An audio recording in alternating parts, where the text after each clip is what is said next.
Praise the lord. మన ప్రభువైన యేసుక్రీస్తు వారి శ్రేష్టమైన నామంలో మీ అందరికీ వందనాలు. ఈరోజు ఆ పరమ తండ్రి మనందరినీ ప్రేమించి అనుగ్రహించినటువంటి వాగ్దానము, నేను ఆపదలలో చిక్కుబడి ఉన్నను, నీవు నన్ను బ్రతికించెదవు. కీర్తనల గ్రంథము 138వ అధ్యాయం 7వ వచనం. Though I walk in the midst of trouble, you preserve my life. Psalms chapter 138 verse 7.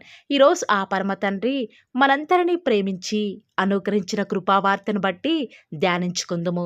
మన కష్టకాలంలో దేవునికి మొరపెడతాము.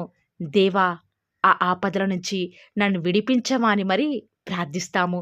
కానీ దేవుని వద్ద నుంచి ఎలాంటి సహాయం రాలేదు అని సాతాను, లోకం మనల్ని ఎంతగానో చిన్న చూపు చూస్తూ హేళనగా మనతో మాట్లాడుతూ వస్తూ ఉన్నప్పుడు ఇక అనుకుంటాము, నా దేవుడిక ఈ ఆపదల నుంచి ఇక నన్ను విడిపించడులే, ఇక నా జీవితం ముగిసిపోయింది అని ఎంతగానో దేవుని యొక్క శక్తిని జ్ఞాపకం చేసుకొనకుండా ఎంతగానో మన సామర్థ్యాన్ని బట్టి దుఃఖించేవారిగా ఉంటాము. ఇక ఈ ఆపదల నుంచి ఎప్పటికీ కూడా బయటికి రాలేము అన్న సమస్యని కేంద్ర బిందువు దగ్గరే మనల్ని దేవుడు దర్శిస్తాడు అని ఈరోజు ఆ పరమ తండ్రి మనకు సెలవిస్తూ వస్తూ ఉన్నాడు. మనం ఆపదలలో సంపూర్ణంగా చిక్కబడి ఏ సహాయం రాని నిస్సహాయ స్థితిలోనే దేవుడు తన జోక్యాన్ని కలగ చేసుకుంటూ వస్తాడు. అలాంటి ఆపదలు ఈరోజు ఎవరైతే చిక్కుబడి ఉండి బయటికి రాలేక ఉన్నారో వారితో ఆ పరిశుద్ధాత్మ దేవుడు అంటున్న మాట ఏమిటో తెలుసా? ఆపదలలో చిక్కుబడి ఉన్నావా? అయితే నేను నిన్ను బ్రతికిస్తాను అని సెలవిస్తున్నాడు.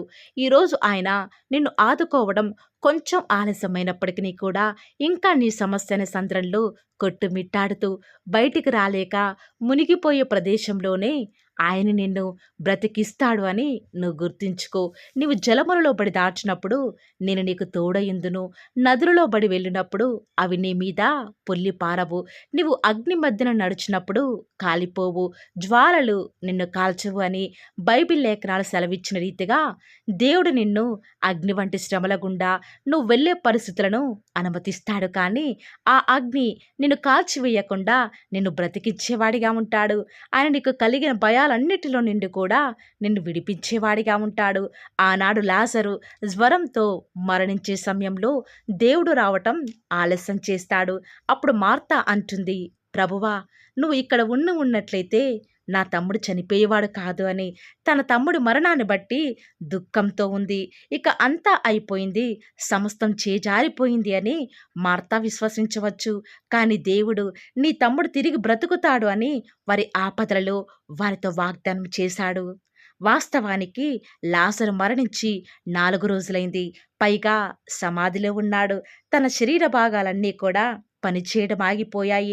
ఎక్కడా కూడా లాజరు తిరిగి లేస్తాడు అని, పైగా బ్రతుకుతాడు అనే నమ్మకం కూడా మార్తాకు, అక్కడ నిలుచున్న వారందరిలో కూడా ఎవరికీ లేకపోవచ్చు. కానీ దేవుడు తన వాగ్దానం చేసిన రీతిగా లాజరును బ్రతికిస్తూ వస్తూ ఉన్నాడు. ఈరోజు వాగ్దానం వింటున్న ప్రియ దేవుని బిడ్డలారా, ఈనాడు ఎవరైతే ఎలాంటి ఆపదలలో ఉండి కొట్టుమిట్టాడుతూ మీ పరిస్థితి ఎవరికూ చెప్పుకోలేని వారిగా ఉన్నారా? అయితే బైబిల్ గ్రంథం సెలవిచ్చిన రీతిగా నీతిమంతులకు కలుగు ఆపదలు అనేకములు, అయితే ఆయన వాటన్నిటిలో నుంచి కూడా విడిపిస్తాను అన్న వాక్యం ప్రకారం మీ జీవితంలో ఆపదలు అధికమయ్యే కొలది ఇంకా మీ విశ్వాసాన్ని దేవుని మీద ఉంచండి. ప్రతి నిత్యము కూడా మీ యొక్క ఆపదలలో, మీ యొక్క బాధలలో మిమ్మల్ని విడిపించి తప్పించగలిగిన దేవుడికి మొరపెట్టండి. అప్పుడు ఆయన తన వాక్యం ద్వారా నిత్యము కూడా మిమ్మల్ని ధైర్యపరుస్తాడు. ఎందుకంటే ఆయన వాక్యమే కదా మనల్ని బ్రతికించేది, మన బాధలలో నెమ్మది కలిగించేది. ఆపదలను నీ జీవితంలోనికి అనుమతించిన నీ దేవుడు ఆ ఆపదల నుంచి నిన్ను విడిపించమని ఆజ్ఞాపించలేడా? కానీ కొంత ఆలస్యం, ఆ ఆలస్యం కూడా నీ మేలుకి. ఆలస్యమైనా సరే అద్భుతాలు చేసేవాడు మన దేవుడండి. అలాంటి ఆలస్యంలో దేవుని దూషించకుండా, విశ్వాసంలో సన్నగిల్లిపోకుండా కేవలం నువ్వు నీ శ్రమల్లో నీ దేవుని స్తుతించు. ఆ స్తుతే నీ స్థితిని మారుస్తుంది. నడి అగ్నిగుండంలో పడవేయబడడానికి సైతం ఆ 3 యవ్వనస్తులను అనుమతించిన నీ దేవుడు వారిని కాలకుండా వారి ఆపదల నుంచి విడిపించలేదా? ఈరోజు నువ్వు ఎదుర్కొనే సమస్య చిన్నదైనా సరే పెద్దదైనా సరే నీ దేవునికి ప్రార్థించు. ఆ శ్రమ వద్దని ప్రార్థించకు కానీ, ఆ శ్రమను ఎదుర్కొనే ధైర్యం, తట్టుకునే కృపను దేవుని ఇవ్వమని అడుగు. నేను మొరపెట్టిన దినమున నీవు నాకు ఉత్తరమిచ్చితివి.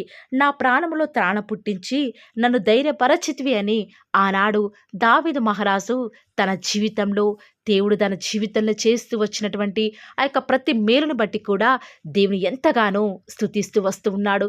తన జీవితంలో ఎన్నో మరణకర పరిస్థితులు, ఎన్నో ఆపదలు, సొంత మామ చేత తరమబడినటువంటి స్థితులు తన జీవితంలో ఎదురవుతూ వస్తూ ఉన్నాయి. సొంత కొడుకు చేత కూడా తరమబడుతూ వస్తూ ఉన్నాడు. దిక్కు తోచని స్థితిలో ఉంటూ వస్తూ ఉన్నాడు. ఆపదలన్నీ కూడా ఆనాడు దావీదు మహారాజును చుట్టుముడుతూ వస్తూ ఉన్నాయి. ఇక ఆ సమయంలో చావే శరణ్యం అనుకొని దావీదు మహారాజు దుఃఖిస్తూ కూర్చోలేదు కానీ, ఆ ఆపదలలో చిక్కుబడుతూ వస్తూ ఉన్నప్పుడు, దేవా, ఇక నా ప్రాణాన్ని నువ్వే రక్షించయ్యా. నన్ను బ్రతికించే సామర్థ్యం ఈ సమయంలో, ఈ పరిస్థితులలో నీకే ఉంది అని ఎప్పుడైతే దావీదు మహారాజు తనకు దీన స్థితిని కన్నీళ్లు విడుస్తూ దేవుడికి తెలియచేశాడో, ఆ పరమతండ్రి దావీదు మహారాజును తనకు కలిగిన ఆపదలన్నిటిలో నుంచి కూడా దేవుడు విడిపిస్తూ వస్తూ ఉన్నాడు. ఈనాడు మనం కూడా దావీదు మహారాజు వలె చెప్పగలమా? నా ఆపదలన్నిటిలో కూడా నువ్వు నన్ను బ్రతికించావు దేవా అని చెప్పగలమా? అలాంటి విశ్వాసం నీకు నాకు ఉందా?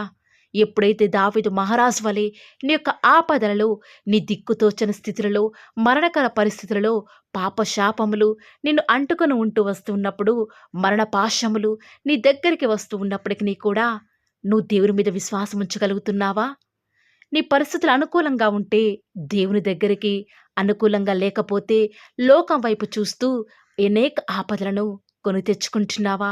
ఈ యొక్క సమయంలో ఒక్కసారి ఆలోచించు. ఎన్నిసార్లు ఆ పరమ తండ్రి నీకు కలిగిన భయాలన్నిటిలో నుంచి, నీకు కలిగిన ఆపదలన్నిటిలో నుంచి కూడా నిన్ను విడిపిస్తూ వస్తూ ఉన్నాడు. ఎన్నిసార్లు నీకు తెలియని అనేక ప్రమాదాల నుంచి నిన్ను బ్రతికిస్తూ వస్తూ ఉన్నాడు. స్తుతిస్తున్నావా ఈనాడు నీ దేవుణ్ణి? ఆయనకు రావాల్సిన మహిమను ఆయనకు నువ్వు సమర్పిస్తున్నావా? ఒక్కసారి ఆలోచించు బిడ్డా. ఇదే అనుకూల సమయం, ఇదే రక్షణ దినం. ఆ పరమ తండ్రి వద్ద చేరి నీ పాపాలన్నిటిని కూడా ఒప్పుకొని ఆ పరమ తండ్రిని స్వీకరించు. తప్పక ఆనాడు దావీదు మహారాజును, ఆ యొక్క ముగ్గురు యవ్వనస్తులను ఆ పరమ తండ్రి తప్పించినవాడు.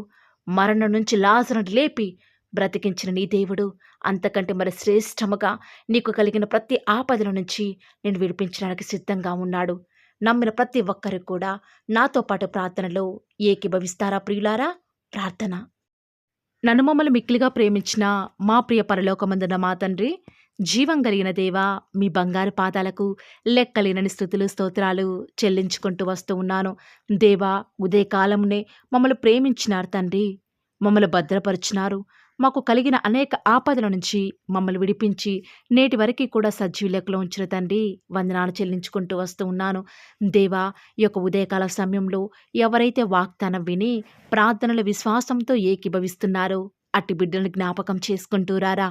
దేవా, ఈనాడు విశ్వాస జీవితంలో ఒకటి పోతే మరొక ఆపద తండ్రి. అనేక సమస్యల సుడిగుండంలో ఉన్నాం తండ్రి. చిక్కబడిన స్థితిలో ఎలాంటి సహాయం రాక నిస్సహాయ స్థితిలో ఉంటూ వస్తూ ఉన్నప్పుడు ఎప్పుడైతే మీకు ప్రార్థిస్తామో అప్పుడు మమ్మల్ని బ్రతికించడానికి సిద్ధంగా ఉన్న తండ్రి, వందనాలు చెల్లించుకుంటూ వస్తూ ఉన్నాను. ఈరోజు ఎవరైతే విశ్వాసంతో ప్రార్థనలో ఏకీభవిస్తున్నారో, విన్న వాగ్దానాన్ని దుష్టుడు ఎత్తుకొని పోకుండా వారి జీవితాలలో కూడా ఇటు గొప్ప వాగ్దానాన్ని ఉన్నది ఉన్నట్లుగా నెరవేరుస్తానని కూడా ప్రార్థిస్తూ వస్తూ ఉన్నాను తండ్రి. దేవా, ఈరోజు మేము చేయబోయే ప్రతి ప్రయత్నంలో కూడా మీరే మాకు తోడుగా ఉండండి. ఎలాంటి ఆపదలు, ఎలాంటి భయాలు కూడా మా దరికి చేరకుండా మీరే మాకు తోడుగా ఉంటూ వస్తారని కూడా ప్రార్థిస్తూ వస్తూ ఉన్నాను. ఈరోజు ఎన్నో ఆటంకాలు తండ్రి, ఎన్నో అవమానాలు దేవా, ఎన్నో నిందలు తండ్రి, మిమ్మల్ని వెంబడించకుండా, మీ వైపు చూడకుండా నన్ను మమ్మల్ందరినీ కూడా ఎంతగానో నరక యాతనకి గురి చేస్తూ వస్తూ ఉండగా, దేవా, మమ్మల్ని జ్ఞాపకం చేసుకుంటూ రారా. ఈనాడు మీరు మమ్మల్ని కరుణించరా తండ్రి. దేవా, మీ వైపు మా కనులు చూస్తూ వస్తూ ఉన్నాయి తండ్రి. యజమానురాలి తను కరుణించేదాకా దాసి కనులు ఏ రీతిగా అయితే తన వైపు చూస్తూ వస్తూ ఉన్నాయో, యజమానుడు కరుణించేదాకా దాసుని కన్నులు తన వైపు ఏ రీతిగా తిరుగుతూ వస్తూ ఉన్నాయో, దేవా, ఈనాడు మీ తట్టు చూస్తూ వస్తూ ఉన్నాము. ఒక్కసారి మమ్మల్ని కరుణించరా. కొండల తట్టు మా కన్నులు ఎత్తుచున్నాం తండ్రి. మాకు సహాయం ఎక్కడి నుంచి లభిస్తుంది? భూమి ఆకాశం సృజించిన యెహోవాని మాత్రమే మాకు సహాయం లభిస్తుంది కాబట్టి మీ వైపు చూస్తూ ప్రార్థిస్తుండగా మా జీవితంలో ఒక అద్భుతమైన కార్యాన్ని జరిగిస్తూరారా. మిమ్మల్ని నమ్ముకున్న బిడ్డల పక్షముగా ఈ యొక్క వాగ్దానాన్ని ఉన్నది ఉన్నట్లుగా నెరవేరుస్తూ వస్తారని కూడా మీ సన్నిధానంలో వేకువజామున ప్రార్థిస్తూ వస్తూ ఉన్నాము. ఈరోజు ఎవరైతే మీ ప్రియులైన బిడ్డల తండ్రి వాగ్దానం విని ప్రార్థనలు ఏకీభవిస్తూ వస్తున్నారో వారి జీవితాలలో తండ్రి మీ యొక్క అద్భుతమైన కార్యాన్ని ఉన్నది ఉన్నట్లుగా జరిగిస్తారని కూడా ప్రార్థిస్తూ వస్తూ ఉన్నాను. దేవా, ఎంతైనా కూడా మీరు మమ్మల్ని కాచి కాపాడేవాడవుగా, నామా ప్రభుడవుగా నాకు మాకు మీరే ఉన్న విధానం బట్టి వందనాలు చెల్లించుకుంటూ వస్తూ ఉన్నాను. ఈ దినమంతట్లో కూడా మీ యొక్క సహాయాన్ని మీ సన్నిధాన్ని కోరుకొనుచుండగా దయచేసి కృప చూపించండి తండ్రి. ఈనాడు ఎవరైతే దుఃఖంలో ఉండి తండ్రి బలము లేని వారిగా ఉంటూ వస్తున్నారో వారిని జ్ఞాపకం చేసుకోరా. వారి పరిస్థితులను బట్టి దుఃఖించకుండా తండ్రి మీరు వారితో ఉన్నారని ఎరిగి ప్రతి పరిస్థితులలో కూడా మిమ్మల్ని బట్టి ధైర్యం తెచ్చుకొనడం వలన, మిమ్మల్ని బట్టి ఆనందించడం వలన వారి జీవితంలో బలం పొందుకునే ప్రతి పరిస్థితిని కూడా మీరే అనుకరిస్తూ వస్తారని కూడా ప్రార్థిస్తూ వస్తూ ఉన్నాను. దేవా, ఎంతైనా కూడా మీరు నమ్మదగిన దేవుడు తండ్రి. మిమ్మల్ని నమ్ముకున్న బిడ్డలను ఎంత మాత్రము కూడా విడిచిపెట్టే దేవుడో కానే కాదు తండ్రి. అందుని బట్టి మిమ్మల్ని హృదయమారా సంతోషంతో తండ్రి ప్రార్థిస్తూ స్తుతిస్తూ వస్తూ ఉన్నాను. దేవా, ఎవరైతే ఎన్నో సంవత్సరాలుగా తండ్రి వారి యొక్క దుఃఖాలలో తండ్రి మీ పాద సన్నిధిలో చేరి ప్రార్థిస్తున్నారు, వారి ప్రార్థనకు జవాబును అనుగ్రహిస్తున్నారా దేవా. వారికంటూ సంతోషాన్ని ఇవ్వండి తండ్రి. దేవా, ఈ లోకంలో మాకు ఏమి ఉన్నప్పటికీ కూడా సంతోషం రాదు, కానీ మీ యందు ఆనందించడం వలన మాత్రమే మాకు సంతోషం కలుగుతుంది. కాబట్టి దేవా, దయచేసి కృప చూపించండి. ప్రత్యేకంగా తండ్రి ఈ దినమంతటి కొరకై మీ పాద సన్నిధికి వస్తూ ఉండగా దయచేసి మీరు మాకు సహాయం చేస్తురండి. దయచేసి మీరు కృప చూపిస్తారని కూడా ప్రార్థిస్తూ వస్తూ ఉన్నాను. ఎంతైనా కూడా మీరు నమ్మదగిన దేవుడవు దేవా. ఈరోజు మీరు మమ్మల్ని ప్రేమించి మాకు పాలవ ఛానల్ ద్వారా అనుగ్రహించిన వాగ్దానం బట్టి వందనాలు చెల్లించుకుంటూ వస్తున్నాను. ప్రతి దినం కూడా నమ్మకంగా తండ్రి మీ యొక్క బిడ్డల అవసరాల నిమిత్తమై మీరు నన్ను జ్ఞాపకం చేసుకొని ప్రతి దినం కూడా పాలవ ఛానల్ ద్వారా అనుకరిస్తున్న డైలీ బ్రెడ్ని బట్టి కూడా వందనాలు చెల్లించుకుంటూ వస్తూ ఉన్నాను. మీ యొక్క అనాదికాల సంకల్పం చొప్పున నేటి వరకు కూడా ఈ యొక్క పరిచర్యను ఎంతో ఘనమైన విధానంలో మీకు మహిమకరంగా నడిపించుకుంటున్న విధానం బట్టి మిమ్మల్ని ఆరాధిస్తూ వస్తూ ఉన్నాను. దేవా, మీ ప్రియులైన బిడ్డలు ప్రతి దినం కూడా ప్రేయర్ రిక్వెస్ట్లు పెడుతూ వస్తూ ఉన్నారు. అటు బిడ్డను జ్ఞాపకం చేసుకుంటూ రారా దేవా. వారి యొక్క ప్రతి అవసరాల నిమిత్తమై భారం కలిగి ప్రార్థించేటువంటి మంచి మనసును నాకు అనుగ్రహించండి దేవా. ఎవరైతే ఎలాంటి సమస్యల గుండా, వేదనల గుండా, చెప్పుకోలేని పరిస్థితుల గుండా ఈరోజు ఎవరైతే వెళ్తున్నారో ఒక్కసారి మీరు దయచేసి వారిని జ్ఞాపకం చేసుకుంటూ రారా. ప్రతి పరిస్థితులలో కూడా మీరే వారికి చాలని దేవుడుగా ఉంటూరండి. ఈరోజు ఎవరైతే ప్రయత్నించబోతున్నారో వారి ప్రతి పనిని కూడా మీరే సఫలం చేస్తురండి. నేడు దినమున ఏ పనులైతే ఆగిపోతూ వస్తూ ఉన్నాయో ఆ యొక్క ప్రతి పని కూడా ఆగిపోకుండా ముందుకే సాగిపోయే కృపను ప్రతి ఒక్కరికి కూడా మీరే అనుగ్రహిస్తూ వస్తారని కూడా ప్రార్థిస్తూ వస్తూ ఉన్నాను. దేవా, ఈరోజు మీ బిడ్డనే వారు చేసే ప్రతి వ్యాపారాన్ని కూడా దీవించండి, ఆశీర్వదించండి. ఎక్కడా కూడా నష్టం రాకుండా దయచేసి మీరు వారిని జ్ఞాపకం చేసుకుంటూ రండి. అంతేకాదు దేవా, మీరే మా ప్రతి అవసరాలలో కూడా మీరే మాకు దేవుడుగా ఉంటారని కూడా ప్రార్థిస్తూ వస్తున్నాను. ఈరోజు ఎవరైతే తండ్రి దూర ప్రాంతాలకు ప్రయాణమై వెళుచున్నారో వారిని జ్ఞాపకం చేసుకుంటూ రండి. ఇతర రాష్ట్రాలకు, ఇతర దేశాలకు వెళ్ళే బిడ్డల్ని జ్ఞాపకం చేసుకుంటూ రండి. మీ ప్రియులైన బిడ్డలు ఎక్కడ ఉన్నా, ఏ వ్యాపారం చేసినా మీ నామానికి మహిమ తెచ్చే విధంగా వారిని జ్ఞాపకం చేసుకుంటూ రండి దేవా. ఈనాడు ఈ లోకంలో మా కళ్ళ ముందే తండ్రి భక్తిహీనులైన వారు, దేవుని ఎరగని వారు గొప్ప స్థితిలోనికి వెళ్ళిపోతుంటే వారిని చూసి మీ బిడ్డల వారు డిసప్పాయింట్మెంట్ అవ్వకుండా తండ్రి మీరు వారిలో ఉన్నారు కాబట్టి మీరు మమ్మల్ని ఖచ్చితంగా ఒకరోజు గొప్ప స్థితిలో ఉంచుతారని నిరీక్షణ కలిగి మేము జీవించే భాగ్యాన్ని మాకు మీరు అనుగ్రహిస్తురండి. బహుశా మాకు ఈనాడు ఈ లోకానుసారంగా ఏమీ లేకపోవచ్చు, కానీ ప్రతి దినం కూడా అన్ని లేని వారికి లేనటువంటి ఆదరణను ప్రతి దినం కూడా ఈ యొక్క పాలవ ఛానల్ ద్వారా మీరు మాకు అనుగ్రహిస్తున్నారు కదా తండ్రి. దాన్ని బట్టి మీకు వందనాలు చెల్లించుకుంటూ వస్తూ ఉన్నాను. దేవా, దయ చూపించండి తండ్రి. దయచేసి మాకు సహాయం చేయరా తండ్రి. మీ అంత విశ్వాసం ఉంచి ప్రార్థిస్తున్నాం కదా. మా జీవితాలలో మీ యొక్క గొప్ప కార్యాన్ని జరిగిస్తారని కూడా మీ పాద సన్నిధిలో ప్రార్థిస్తూ వస్తూ ఉన్నాను. ఈరోజు ఎవరైతే ఈరోజు ఎవరైతే తండ్రి దుఃఖంలో, వేదనలో, చెప్పుకోలేని పరిస్థితులలో తండ్రి అనారోగ్యాల గుండా వెళ్తున్నారో, ఐసీయూలలో ఉన్నారు, జనరల్ వార్డులలో ఉన్నారో తండ్రి, ఎవరైతే హాస్పిటల్ చెకప్ కొరకై వెళ్తూ వస్తూ ఉన్నారో తండ్రి, ఎవరైతే మరణపు పడకలో తండ్రి లేవలేని స్థితిలో తండ్రి మృత్యువుతో పోరాడుతూ తండ్రి కనీస ప్రార్థనలు ఏకీభవించినటువంటి నిస్సహాయ స్థితిలో ఉన్నారో అట్టి బిడ్డల కొరకు ఈరోజు భారం కలిగి ప్రార్థిస్తున్నాను. ఒక్కసారి మీరు వారిని జ్ఞాపకం చేసుకుంటూ రారా దేవా, దయచేసి మీరు వారి యందు కృప చూపించండి తండ్రి. ఎవరు ఎలాంటి మరణకర పరిస్థితిలో ఉన్నప్పటికీ నీకు తండ్రి మీరే వారిని ఆజ్ఞాపించండి తండ్రి. వారిని లేవనెత్తండి. మా ప్రతి పరిస్థితులలో కూడా మీరే మాకు చాలని దేవుడుగా ఉంటారని కూడా మీ పాద సన్నిధిలో ప్రార్థిస్తూ వస్తున్నాను. ఈరోజు ఎవరైతే పిల్లలు లేరని బాధపడుతున్నారో వారికి సంతానాన్ని అనుగ్రహించండి దేవా. సంతు లేని దానిని ఈనాడు సంతు లేని దానిని కుమారులు గల సంతోషం గల తల్లిగా చేస్తానని వాగ్దానం చేసిన దేవా, దయచేసి సహాయం చేయండి. అబ్రహాం వలన దీవించండి తండ్రి. వారి యొక్క సంతానము ఇసుక రేణువుల వలె విస్తరించుటకు గాను మీరే వారికి సహాయం చేస్తారని కూడా ప్రార్థిస్తూ వస్తూ ఉన్నాను. డెలివరీ కొరకై సిద్ధపడుచున్నటువంటి గృహిణులను జ్ఞాపకం చేసుకునండి. గర్భిణీ స్త్రీలను ఆశీర్వదించండి తండ్రి. తల్లి బిడ్డలకు క్షేమకరమైన ఆరోగ్యాన్ని మీరే వారికి అనుగ్రహిస్తూ వస్తారని కూడా ప్రార్థిస్తూ వస్తూ ఉన్నాను. దేవా, ప్రత్యేకించి తండ్రి ఉద్యోగం లేదని బాధపడుతున్న యవ్వనస్తుల జ్ఞాపకం చేసుకోరా తండ్రి. వారి యొక్క ప్రతి పరిస్థితులలో కూడా మీ యొక్క సహాయాన్ని కోరుకొనిచుండగా దయచేసి కృప చూపించండి. మీరే వారికి తోడుగా ఉంటూ వస్తారని కూడా ప్రార్థిస్తూ వస్తూ ఉన్నాను. దేవా, ప్రత్యేకించి తండ్రి వివాహం ఆలస్యమైపోతుందని ఎంతోమంది ఆడబిడ్డలు యవ్వనస్తులు దుఃఖంలో ఉన్నారు. ఎన్నో ఉపవాస ప్రార్థనలు చేస్తూ ఉండవచ్చు.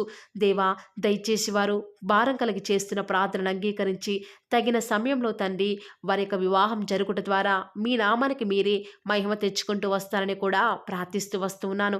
ఇంకా తండ్రి ఎవరైతే తండ్రి చెప్పుకోలేని సమస్యల చేత ఇరుగు పొరుగు వారి దేవా సమస్యల చేత బాధపడుతున్నారో వారిని జ్ఞాపకం చేసుకొని వారికి సంతోషాన్ని అనుగ్రహిస్తారని ఇప్పటి వరకు కూడా చేస్తూ వచ్చిన ప్రార్థన అంగీకరించినారని నమ్ముచూ స్తుతిస్తూ యేసుక్రీస్తు నామమున స్తుతించి ప్రార్థించి వేడుకొనుచున్నాం తండ్రి. ఆమేన్.